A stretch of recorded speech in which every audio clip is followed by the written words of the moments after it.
My name is Jennifer Matthews. I am the assistant to the city manager here in Cambridge. I'm also serving as the interim executive director of the Cambridge Human Rights Commission, which enforces the city's fair housing ordinance. And I will be moderating today's panel. I want to thank the panelists and all the members of the public for joining us. We have with us today Rachel Tannenhaus, the executive director of the Cambridge Commission for Persons with Disabilities. Carolina Almonte, the attorney investigator for the Cambridge Human Rights Commission. Courtney LeBon, the housing supervisor with Denovo Center for Justice and Healing. And Kelly Vieira, the testing coordinator with the Suffolk University Law School's Housing Discrimination Testing Program. Thank you all so much for joining us. So before we switch to talking specifically about fair housing and basic tenant rights, I want to talk a little bit about the city's Housed in Cambridge Information to Open Doors campaign that this panel series is a part of. This is the second of 3 panels the city is hosting as part of Housed in Cambridge. Last Tuesday's panel was on affordable housing, understanding options, opportunities, and pathways. Today, we'll be talking about fair housing and basic tenant rights. And next Tuesday, there's going to be a panel on financing options for first-time home buyers and home improvements. So that panel will be at the same time next Tuesday, May 4th, and information is available on the city's website for you to register and attend. And like I mentioned, each of the panels is going to be recorded. So if you can't attend in real time, the information will be available on the city's website.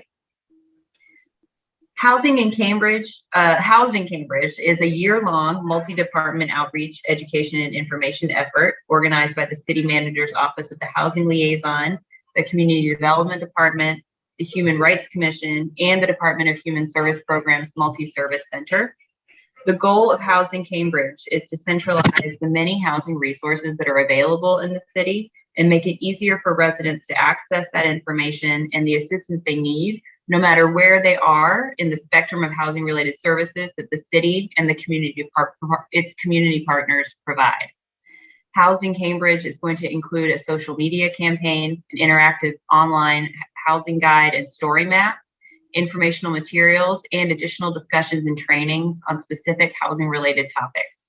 So please share all this information with your family, your friends, and your neighbors, and stay connected through the City of Cambridge website and social media.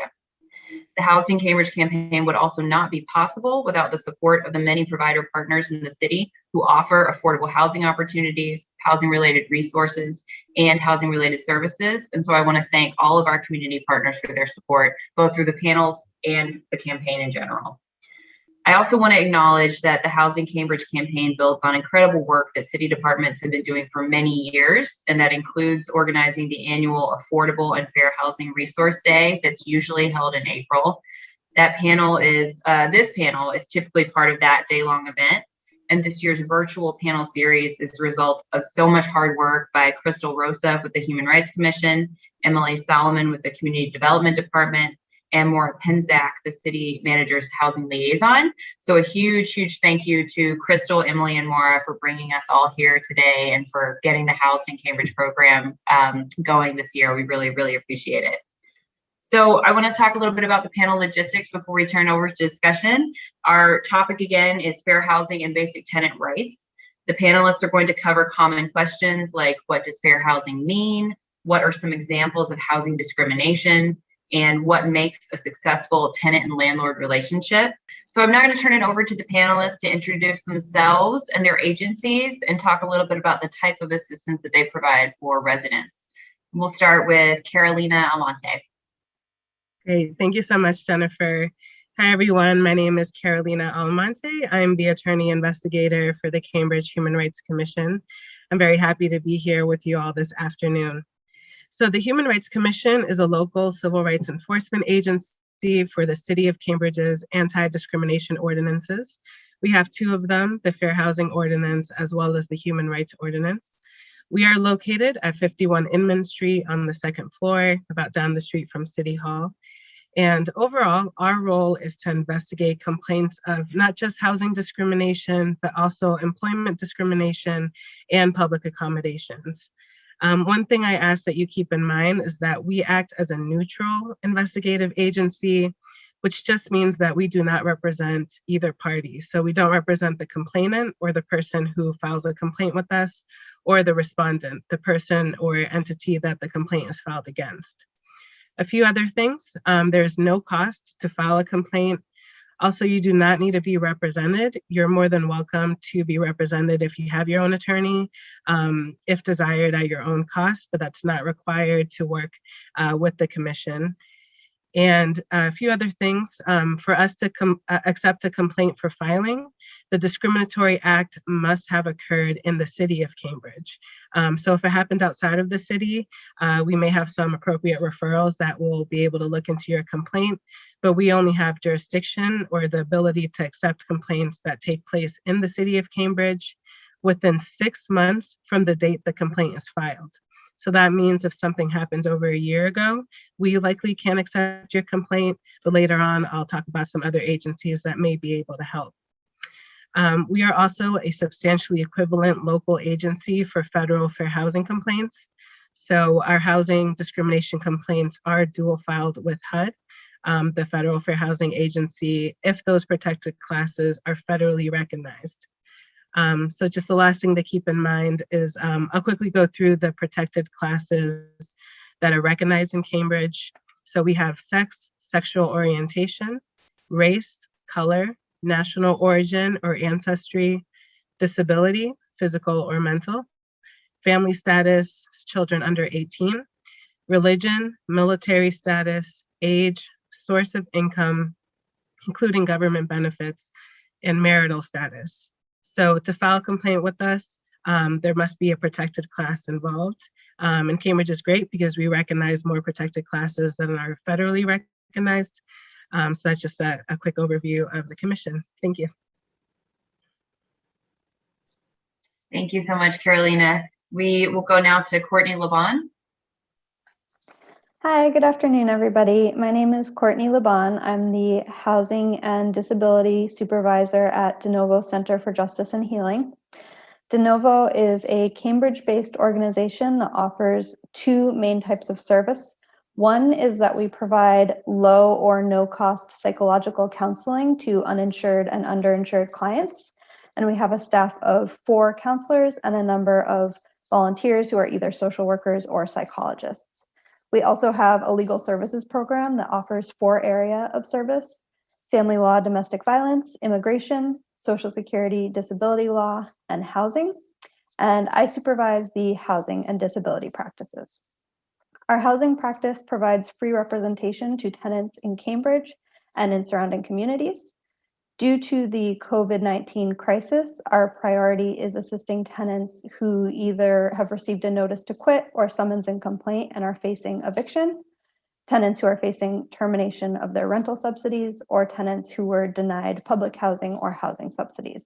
However, historically and other times, we've also provided tenants with advice and assistance on reasonable accommodation requests related to disabilities, repairs needed within their apartments, and other housing-related issues.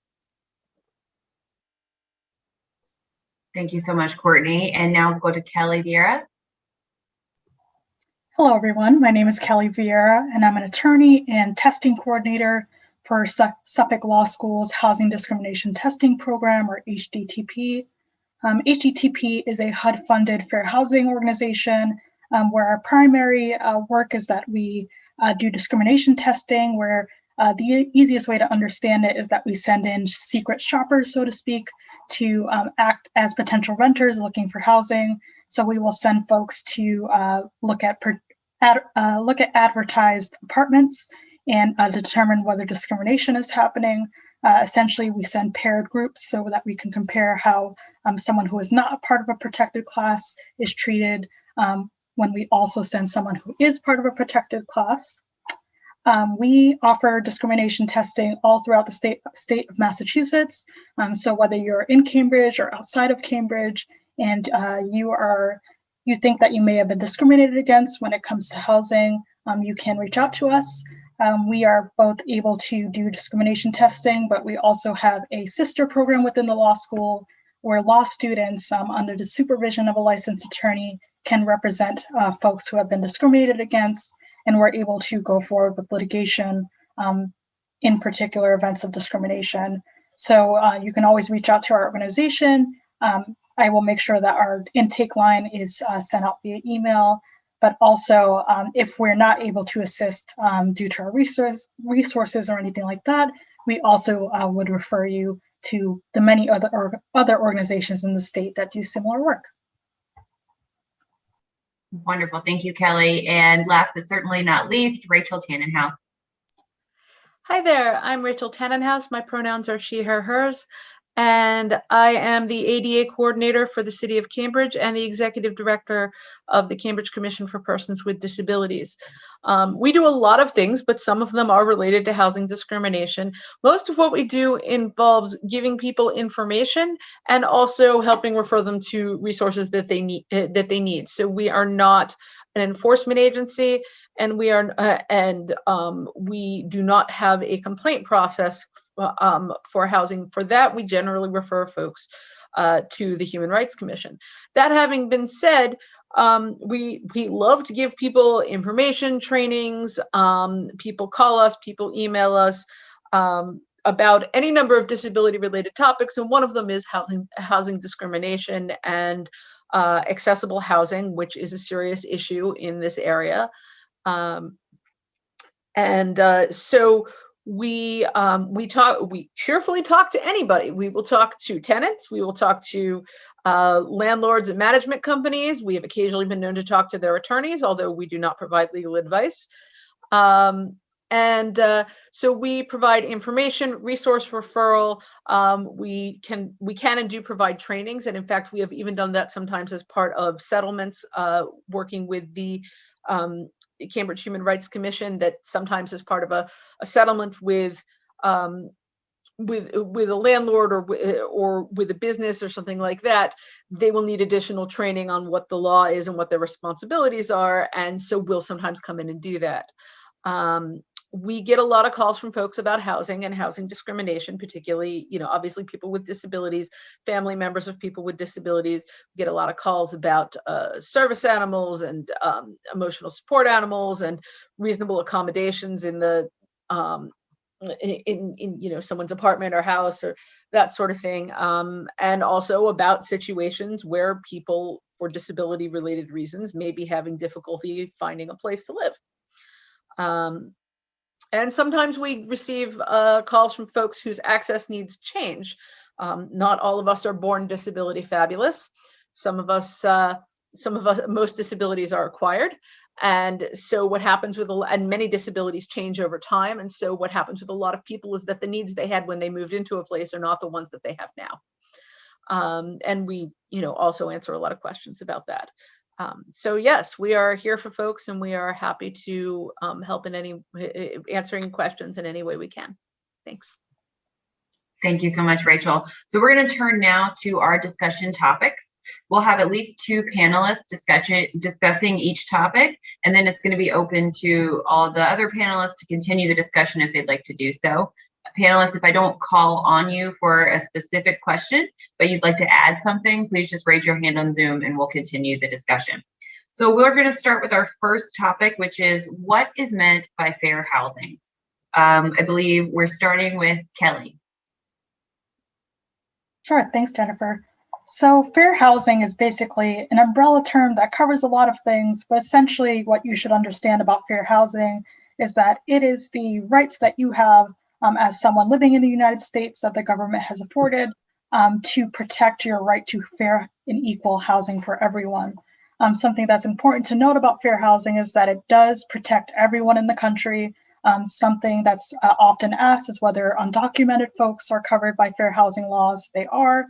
Your documentation or citizenship status is not does not affect your rights under the fair housing laws. So the laws that protect you federally come from the Civil Rights era. The Fair Housing Act was one of the last major federal laws signed into law during the Civil Rights era of the 1960s. And that law, the Fair Housing Act, protects you if you are one of 7 protected classes, which are race, color, religion, sex, disability, familial status, which is usually what the presence of children, and national origin. Those are the 7 protected classes that you're protected federally, but Massachusetts also has a series of protected classes on top of these 7, which I believe Carolina had mentioned as part of something that Cambridge focuses on, but the entire state of Massachusetts does also protect these additional classes. Thank you, Kelly. And Carolina, would you like to add some there about what is meant by fair housing? Sure, I think Kelly stated it perfectly. I'll just add that, the way I view fair housing is ultimately is to ensure access for everyone. Many groups of people have been blocked from access to housing, and it's not lost on us that there's still many ongoing issues today. So even though there are many federal, state, and local fair housing laws, including our Cambridge ordinance, there's a lot of ongoing problems. And, that's why organizations such as our Human Rights Commission work to give a voice to the people who have alleged discrimination in housing. And keep in mind that applies to rental, sales, lending, insurance. It's just to, make sure that people do have access to housing, which is very important and an ongoing issue. Thank you. So next, I think we're going to talk about what are some examples of discrimination in housing, and Kelly, we'll come back to you. Sure. So in my work running discrimination tests, we see different types of discrimination firsthand because our testers interact with housing providers, housing provider being an umbrella term that covers real estate brokers and agents, landlords, people who own property, property management companies of apartment buildings and the like.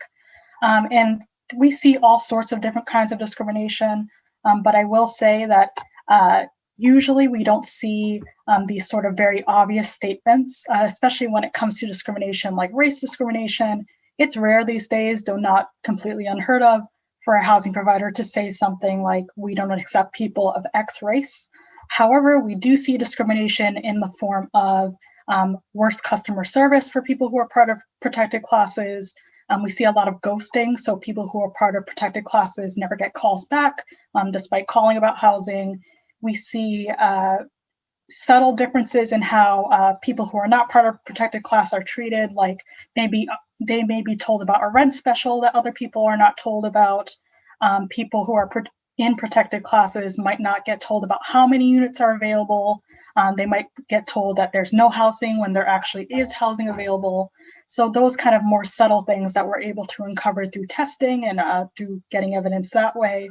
But we do see that typically it's more subtle. I will say the exception to that in my experience is that folks who have housing vouchers, also known as Section 8, but there are other types of vouchers, those folks often do get told straight out, we don't take vouchers, we don't do Section 8, that kind of thing, which is discriminatory in Massachusetts. Thank you. And Courtney, I think you were going to talk a little bit as well about some examples from discrimination in housing. Sure. I completely agree with Kelly's point that more often than not, discrimination is not so overt. But for the purposes of illustration, I'll just give a couple of examples where maybe it's more overt than it usually might occur in real life. So one example would be a family is looking to rent an apartment and they appear to qualify for it, they can afford it. But the landlord finds out they have young children and says he can't rent the apartment to a family with children because the apartment has lead paint. So that's an example of discrimination based on familial status. Even though he has this reason, he doesn't want to do the lead paint abatement, that's not actually a lawful excuse to discriminate against a family with children. Another example is a family lives in an apartment complex and the family is an immigrant family, and the tenants make a complaint to the landlord because there are repairs needed in the apartment. And the landlord responds that he knows they're not documented and he'll call ICE if they complain again or file a complaint with the city. And that's actually something that I've heard a lot of examples of, a lot of threats to call ICE. And that is discrimination. Whether or not the family is documented does not matter. It's still discrimination. The final example I'll give is a tenant living in a no pets building recently got the opportunity to obtain a service dog. And she has a letter from her doctor saying that the dog is needed to help her with her activities of daily living. but the landlord says she can't have the dog because there's a no pet rule and it's a strict rule and other tenants would complain. That's an example of discrimination by refusing to accommodate a person with disabilities. Thank you very much. And we're gonna, before we move on to the next question, any other examples that people want to share, or we can discuss a little later as well? Yes, if I could just add that another thing to keep in mind is retaliation is also against the law. So, you know, if you file a complaint with the commission and then it's served on your landlord, and then the next day you get an eviction notice because your landlord's annoyed that you're making them engage in this legal process, that is, on top of the alleged discrimination, another legal issue. And I think that's important for people to know that, because there's often fear of, you know, reporting, you know, treatment of your landlord or your employer or other people because you're scared of losing your job or you're scared of being evicted during a pandemic. But those, you know, you have rights to come forward to agencies that can help you, and that's absolutely protected. Oh, sorry. No, go ahead, Rachel. Thank you. Yeah, I agree. We also get situations where you know, people request an accommodation or a modification, you know, after they've been living there for some time, and then all of a sudden the landlord does not want to renew the lease. You know, like, it was fine when they weren't requesting anything, but now that they have to actually make an accommodation, all of a sudden, you know, we're not renewing the lease this time. So, you know, it's not, you know, they don't come right out and say that's why, but nobody had a problem renewing the lease before anybody requested anything. Thank you. I think those are all really, really helpful examples. Can we talk a little bit next about what resources are available if someone believes they may have been discriminated against? And we'll start with Kelly. So I touched on this a little bit in my introduction, but one place that you can always call, again, whether you're in Cambridge or not, is HDTP, because we do have our intake line. But there are many fair housing organizations throughout the state of Massachusetts that do similar work. You know, some of our panelists are part of those organizations, so certainly reach out. But in a more general sense, there is the Massachusetts Commission Against Discrimination, also known as MCAD. You can also reach out to the Attorney General's office. They generally are more focused on the federally protected classes, but you can still reach out to their office if you believe you've been discriminated against. And even if you're not sure, if you just have a bad feeling, again, a lot of this discrimination is subtle to the point where it is difficult to know for sure. Don't hesitate to call. Most of our organizations, for housing organizations, we have the knowledge to be able to assess the different situations and point you in the right direction. So, you know, if you have a feeling that you might have been discriminated against, or especially if something has been said to you that doesn't sound right, just please reach out to one of our organizations and we can point you in the right direction or offer direct assistance. Thank you, Kelly. And Carolina? Sure. I know in my introduction, I talked about the work of the Human Rights Commission. So of course, we accept complaints against those who have committed discriminatory acts. So just to go through the ways that you can file a complaint with us, online on our website, we have a fillable online intake form. You can also send an email to our Human Rights Commission email address, which is hrc@cambridgema.gov. Or you could call our phone number, which is 617-349-4396. There's usually someone in the office every day that can answer a live call. And we also are offering in-person appointments. Sorry, Carolina, this is the cart provider. Can you just repeat that phone number again? You were Sure. going kind of quick. Absolutely, I apologize. So our phone number is 617-349-4396. And that HRC email address was hrc@cambridgema.gov. And then, as I said, there's an online intake form where you just fill out with kind of what happened and just relevant facts that I would review before calling you to then conduct an intake. And I believe we're also offering in-person appointments through our online scheduling system. And as Kelly said, if we can't accept your complaint, of course, if the discrimination didn't take place in Cambridge, and if it happened more than 6 months ago, MCAD has a longer statute of limitations. I believe it's 300 days. The Attorney General's office does have an intake team that looks at various complaints or legal services. So there's a lot of different avenues. If you're not sure who to contact, as Kelly said, oftentimes people call not necessarily knowing if they want to file a complaint, but just trying to figure out, if they have a discrimination complaint, if, kind of what the best referral is, and we're happy to assist with that. Thank you, Carolina. So we will go to our next topic, which is, what are my basic rights as a tenant, and are there resources available to learn more about those basic rights? We will start with Courtney. Sure. So as has been well covered, you have the right as a tenant not to be discriminated against, and that is both in terms of as a prospective tenant when you're looking for housing, and also while you're in housing. And discrimination can be refusal to rent, refusal to provide reasonable accommodation, harassment based on being a member of a protected class, or worse treatment, disparate treatment is what we call it, based on your identity. Those are all examples of discrimination, which, as we've talked about, can be very overt in some situations, or it can be very subtle. Aside from fair housing and discrimination, some basic rights that everyone should know about. As a tenant, you have the right to live in a safe, habitable apartment consistent with the state sanitary code. And that includes, for example, an environment free from vermin.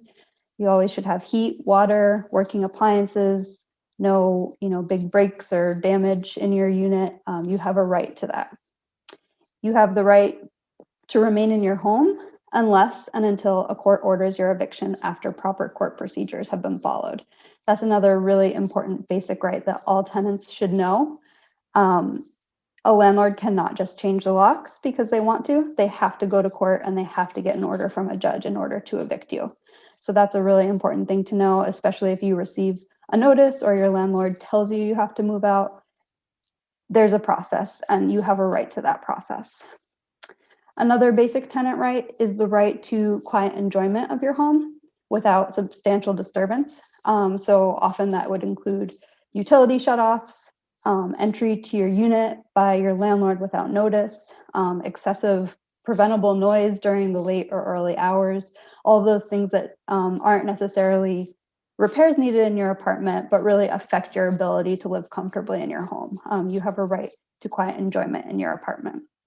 And finally, as Carolina mentioned earlier, you have the right not to be retaliated against for enforcing your rights. So that applies to fair housing. That also applies to your other basic rights. If you make a complaint with the city because your landlord's not making repairs, you have a right not to be retaliated against in that context as well. And you have a right not to be retaliated against if you form a tenant union or tenant association to try to enforce better living conditions. So those are all some examples of basic tenant rights outside of the fair housing context. Thank you, Courtney. That's so helpful. And Rachel, would you like to add to that? Well, that was very comprehensive.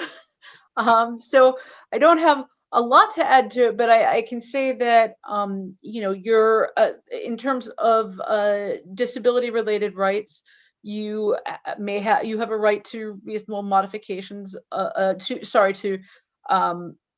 reasonable modifications of policy or procedure, like when we're talking about things like service dog, like pet policies, and you have a service dog or an emotional support animal or something like that. You may also have the right to modifications of the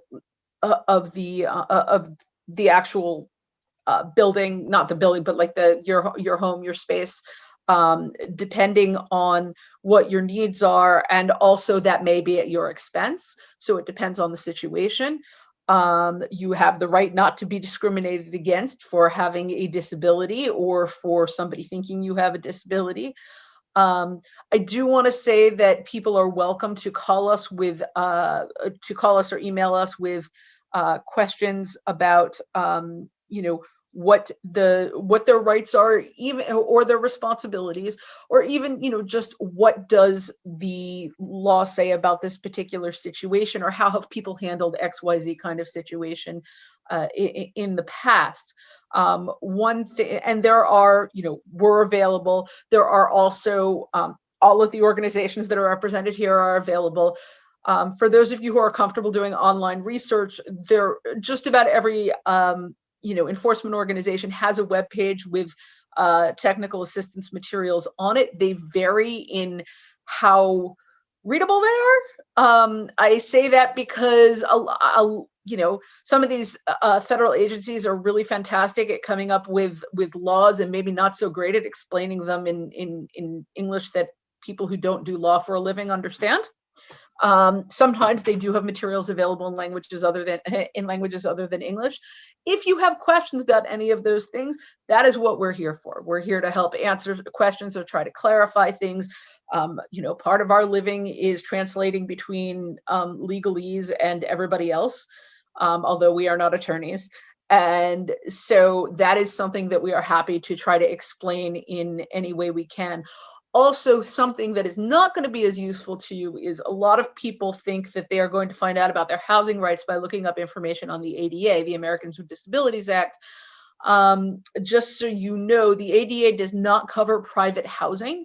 So if you are dealing with a privately owned, a landlord or private management company, that sort of thing, those are not situations that are covered under the ADA. That is specifically fair housing. So going to sites that cover the ADA specifically are not necessarily going to get you the information you want about that, although they may tell you lots of other great things.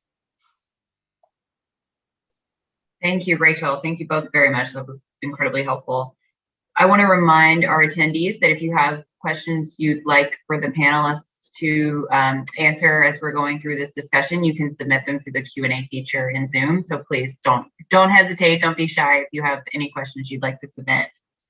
Our next topic is going to be, where can I go if I believe my rights as a tenant have been violated? And I think we've touched on this a little bit, but we'll come back more specifically. Carolina?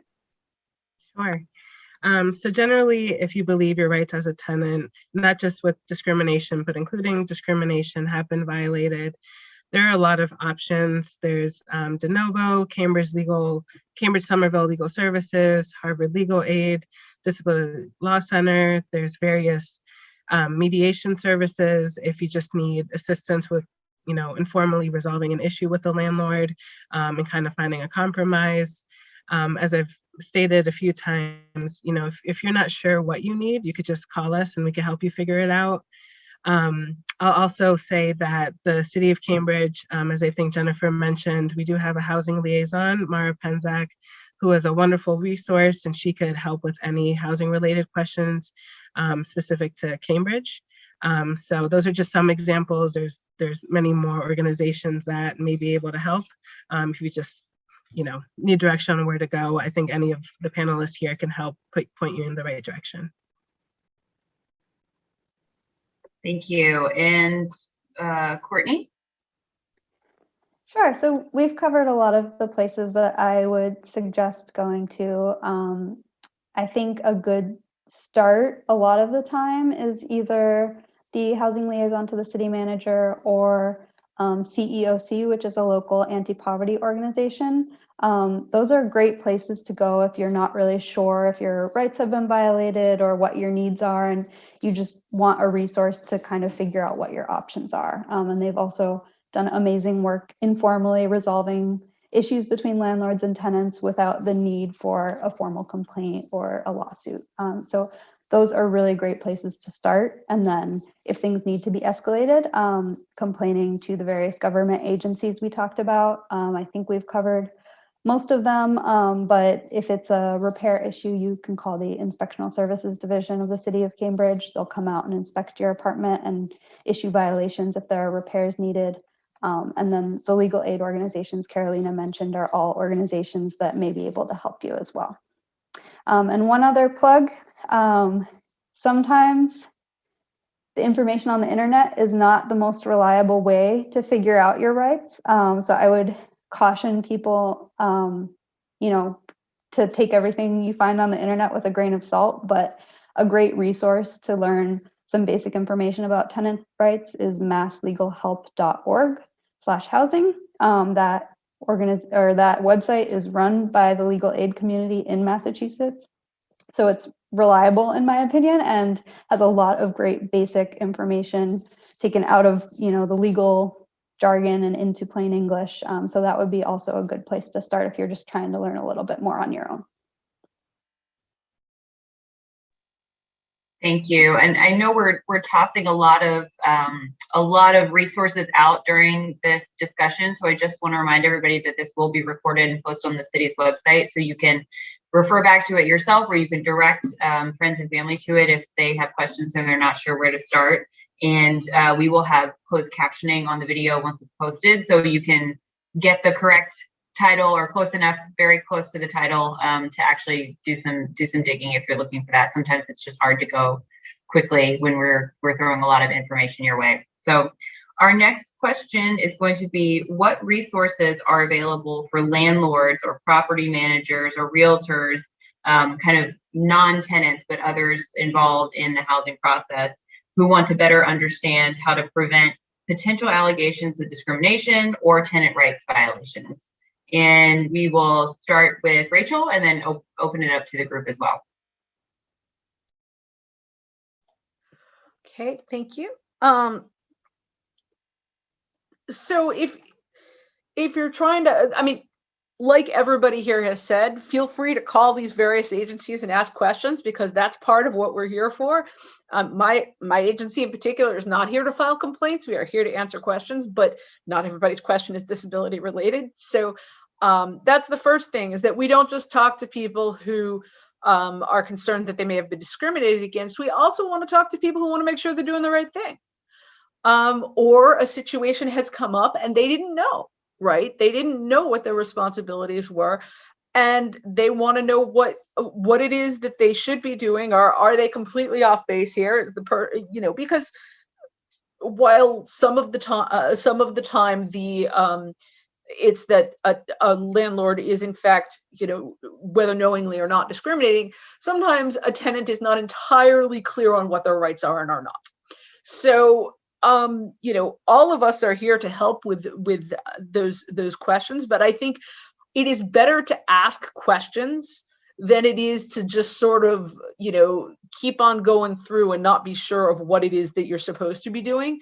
And the reason why I say that is because you don't lose anything by asking questions, right? We are not taking down, we may ask you your name so we can make sure, look it up if we've talked to you before or something like that. But we're not trying to like catch people, right? So you can call us up and ask us questions about what you're doing or what you would like to be doing, and that does not get you in trouble. All right, we are not here to get people in trouble. Ideally, what we're here to do is make sure that people are doing things that are in fact in compliance with the law and are in fact not discriminating against people, and in fact are welcoming of all kinds of people.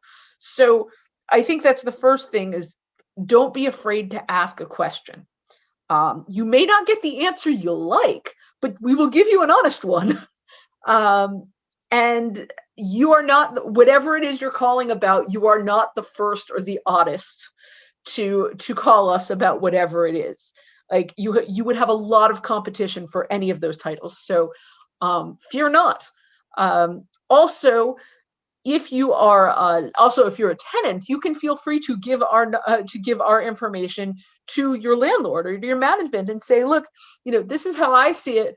But if you would like to talk to the folks that have the information and are supposed to give it out for a living, here are some phone numbers that you might be able to call. And they're not gonna, we're not gonna like come after people. So that's thing one, is that the more you know, the better shape you're gonna be in.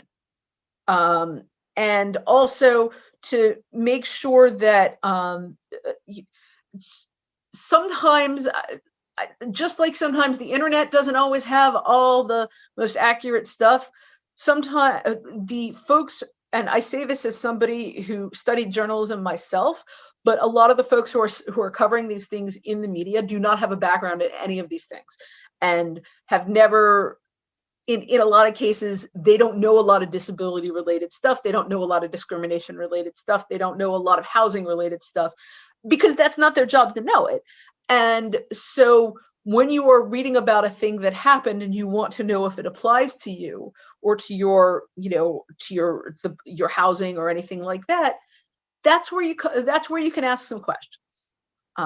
So I think that's the first thing, is don't be afraid of organizations that are there to give you information, because you may as well have the information, because I didn't know is not an excuse that holds up in any court around anti-discrimination stuff.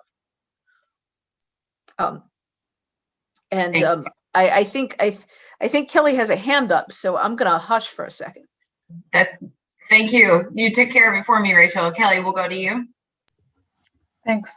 I just wanted to add that while HDTP at Suffolk does not represent housing providers, we only represent complainants or people who think that they've been discriminated against. We do partner with organizations because part of our mission is to try and prevent discrimination before it happens. And in particular, we recently partnered with the Massachusetts Association of Realtors. So we do work with real estate agents to train them and to basically make sure that they are informed when it comes to fair housing.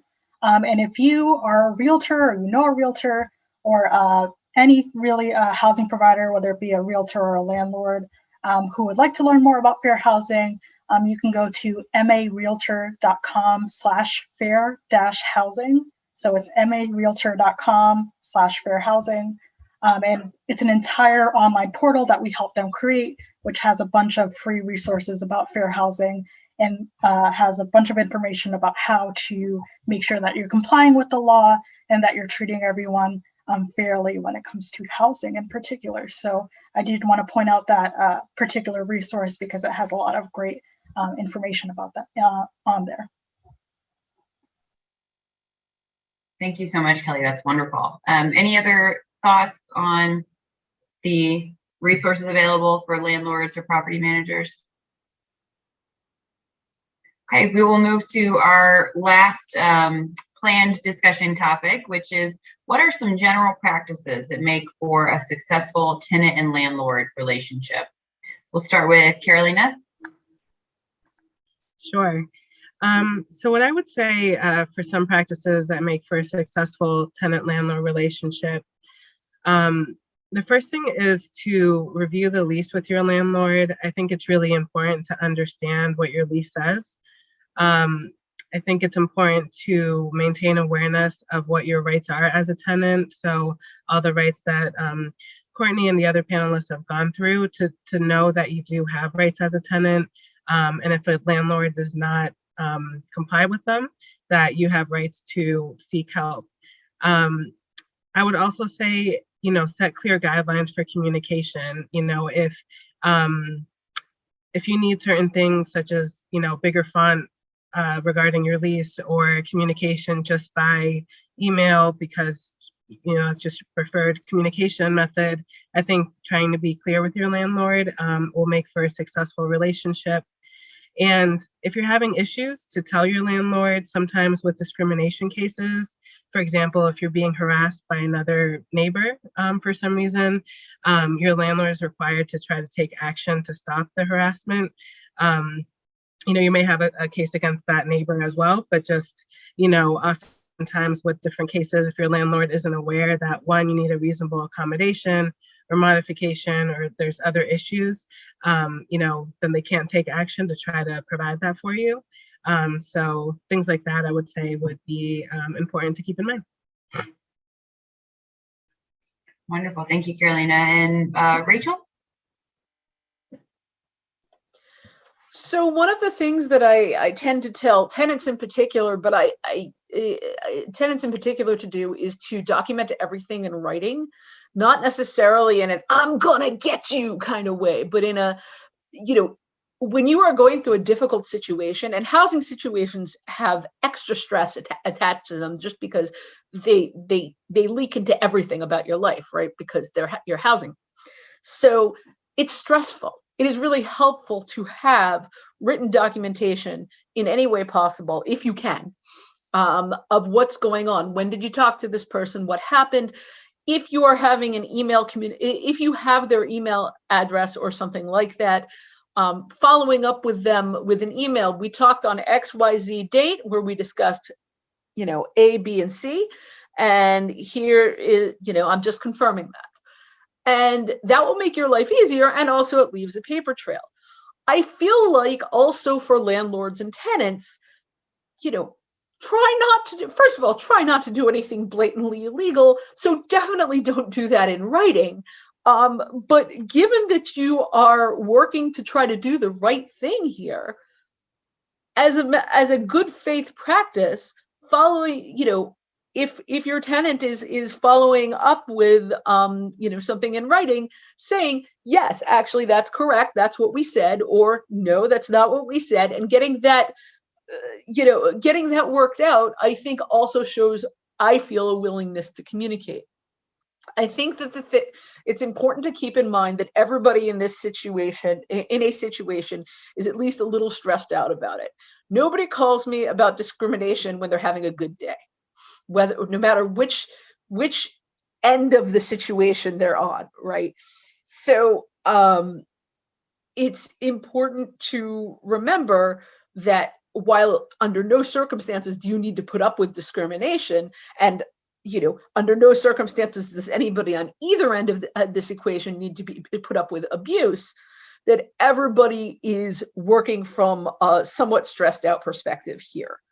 And it is important for landlords to know that they should probably educate themselves as much as possible. Landlords, management companies, if you have staff, please train your staff. Train your staff about all these things, about accommodations, about policies, about if you have somebody who is who wants to come look at an apartment, but they need an ASL interpreter, or that sort of thing. Do you know what to do in that situation? If you have someone who calls via relay, which is a communication system for folks who are deaf or hard of hearing, do you know what to do in that situation? We're here to help, but the fact of the matter is the information is out there in a lot of places, and there's nothing wrong with, it is possible that you will not use that information, but the idea is that hopefully you will, because your apartment or building or whatever will be open to everybody, and people will know that, and they will want to give you their money.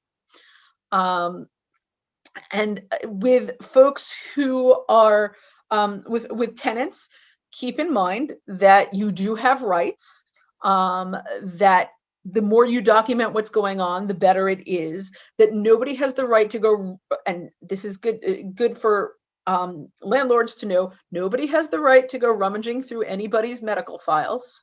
So nobody needs to know all of anybody's personal medical details, because we get a lot of calls about that from people who are like, they want all my medical files. Okay, you don't want all of anybody's medical files. The only time you want all of anybody's medical files is if you are their doctor. So, those are, or also confidentiality is really important, things to keep in mind. And that sometimes there are conflicting access needs, and people need to be able to work on that creatively. And so those are things that I think are useful for keeping in mind, how to keep the landlord-tenant relationship around these things as smooth as possible. And something just flew out of my head, so clearly I'm not going to tell you about whatever that thing was. If it comes back to you, Rachel, we will come back to it. Does anyone else have any thoughts about some general practices for the successful tenant and landlord relationships?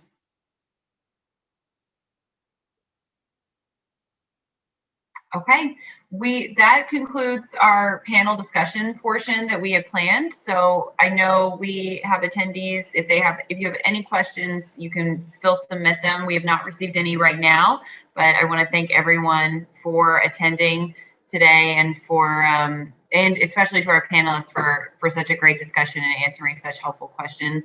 We will send a list of resources and information to the attendees who registered through the webinar, so keep an eye out for that.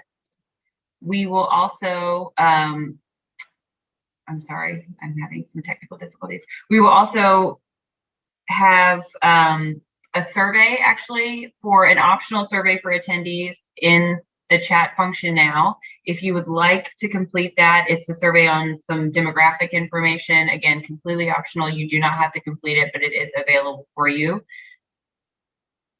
And we encourage everyone to please stay involved in the Housing Cambridge program and campaign. Thank you so much. Thank you particularly to our panelists, and thank you to Stephanie, our cart agent, who is helping us as well today. Thank you so much, everyone.